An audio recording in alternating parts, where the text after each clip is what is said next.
Welcome to CivilNet. My guests today are Laurence and Jenny Norton, both with Conciliation Resources, a London-based NGO that is one of the rare international organizations that does work on the ground in Karabakh, considering what it does is work about Karabakh. And today we're going to talk about a new step in their process of trying to bring better understanding about the Karabakh problem, conflict, unresolved process to the world. Laurence, welcome. Jenny, welcome. Laurence, you've been here before, and we've talked about Karabakh and understanding Karabakh in different contexts. And what you're doing here this week in Stepanakert in Yerevan, and eventually in Baku, is talking about understanding through memories and understanding memories through film. Is that fair? Yes, we're here to present a new film. The film is called Memories Without Borders, and it's a departure for us in the sense that this is a Turkish, Armenian, Azerbaijani co-documentary film. So it's made departure in the sense that Turkey has now been included. Yes, yes, but that's not to say that that is a permanent thing. This was an idea that was born at the time of the protocols process. We actually only secured funding for it after the process had failed, so there was an issue, should we continue? And we felt it was important that we should continue.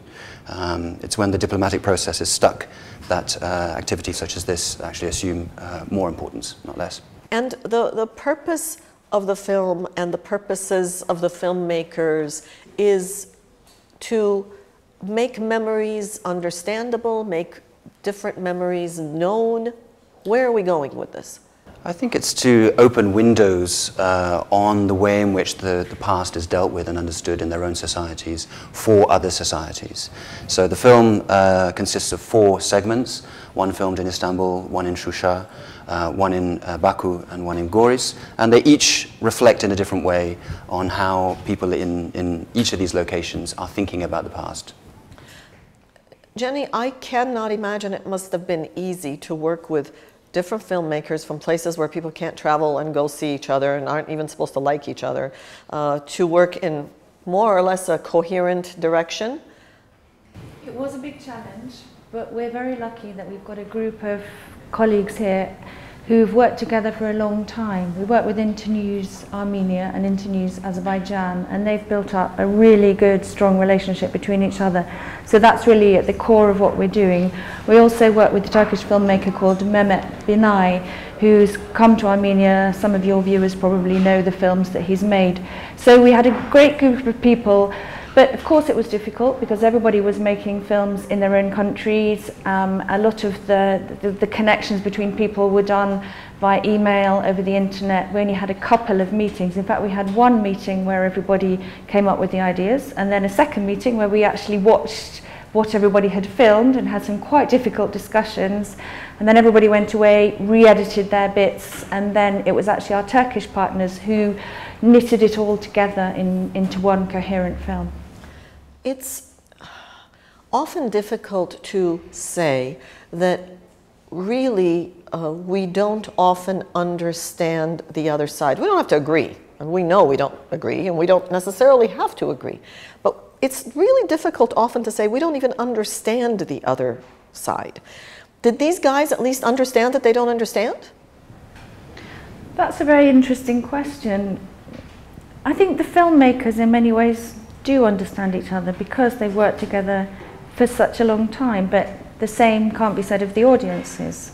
So we're here on this trip. We've shown the film already twice, once in Stepanakert, once in Goris, and then we're showing it again today in Yerevan, and then we're going to Baku and Istanbul, and we're kind of expecting that reactions will be different in different places. But I think if you can show real people and human stories, then even if people don't necessarily understand, they can connect with the person on the screen, and that's really important. Okay, and is that enough? You know, I mean, Laurence, you've been following this conflict for almost as long as the negotiators have.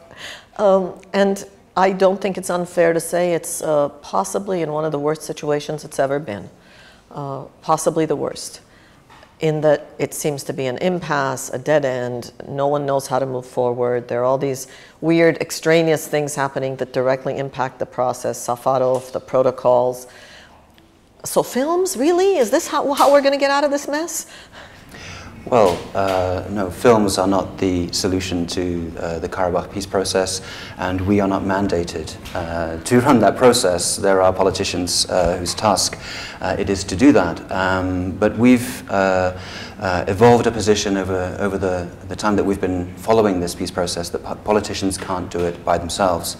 They do need to bring their societies with them, and so the ideas, the notions that are being discussed at the negotiating table need to have some legitimacy in the societies, and that means providing some kind of bridge between the societies. And so, you know, it's a very good question. You can say, well, you know, how many people have actually seen these films? What's the impact that these films have? Do people really come away from a film screening or a discussion of a film with a different attitude? That's a very difficult thing to evaluate. But what we do know is that where there are opportunities on the internet for Armenians and Azeris who don't buy into what they're being sold, they do connect. There are very lively discussions, connections being made. And in the internet era, these films are not dependent on TV broadcasting to find their audience. So some of the other thing that we're presenting while we're here is this publication. This is a multimedia handbook that goes with our Dialogue Through Film series. There are 4 DVDs on the inside cover, 20 short films, Armenian, Azeri. Shot over how many years? Since 2006.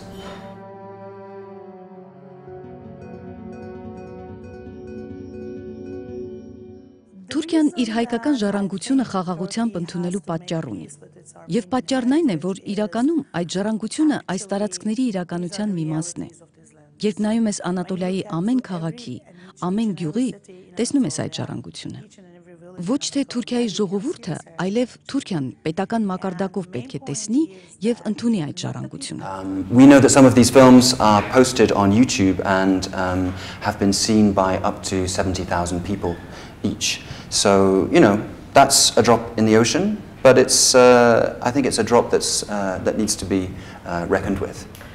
Again, because you've been following this for a long time and you know so many of the players, would you say that this challenge of making one film, 4 sorts of pieces, different filmmakers, different experiences, would this have been equally possible, less possible, easier years ago?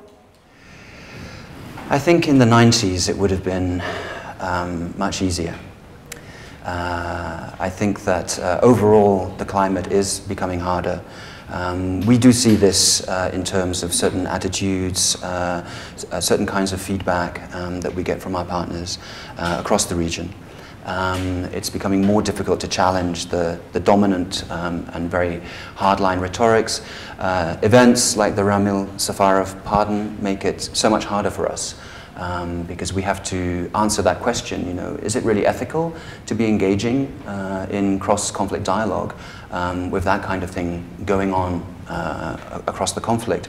But we actually believe that it's, what's interesting, one of the things that's come out of the Safarov case is that there are people in Azerbaijan who want to maintain a normal dialogue. They don't agree with Armenian positions, but they do want to engage in a normal dialogue. And we think that it wouldn't be ethical to pull the floor out from those people. So there is still an interlocutor in Azerbaijani society, and we have to provide, facilitate that bridge wherever there are people willing to cross it. You know, I've always thought that the more intransigent and exclusive the leadership sounds, and I have to say, I think more the Azerbaijani leadership than the Armenian leadership, but nevertheless, I think that what happens is there is less space for people like me, like you, like, and this is my question, like the filmmakers perhaps, who are willing to say, look, I don't agree with everything they say, but I do know there has to be a way out of this and we got to talk. It seems, I know from my personal situation that there's far less space for people like me now, because the noise from the other side is far less inclusive, tolerant, accepting. Are the filmmakers up against that? Are they always concerned that, you know, okay, I know I can put this in, but man, what are they going to do to me back home? I think everybody understands their limits, and people know how far they can go. But one thing that's interesting is that although politically sometimes it feels as though the space is getting smaller, in a very odd way, because of the internet, the space is getting bigger, because there's a lot that you can do that the authorities might not like it, but it's out there. And I think that's the fascinating thing. When we first started this project, everybody said to us, have you shown these films on television? And 6, 7 years later, people don't ask that anymore because it doesn't matter in the same way, because you're not reliant on state-run or local television channels to get your message out there. And it's also an interesting thing about our participants that because of the internet, they still have a language in common, because sometimes we think 20 years have gone by since the end of this conflict. A whole generation of young people have grown up in Azerbaijan and Armenia who've never seen each other. They don't necessarily speak the same language anymore. They don't have that Russian thing and that whole Soviet experience in common.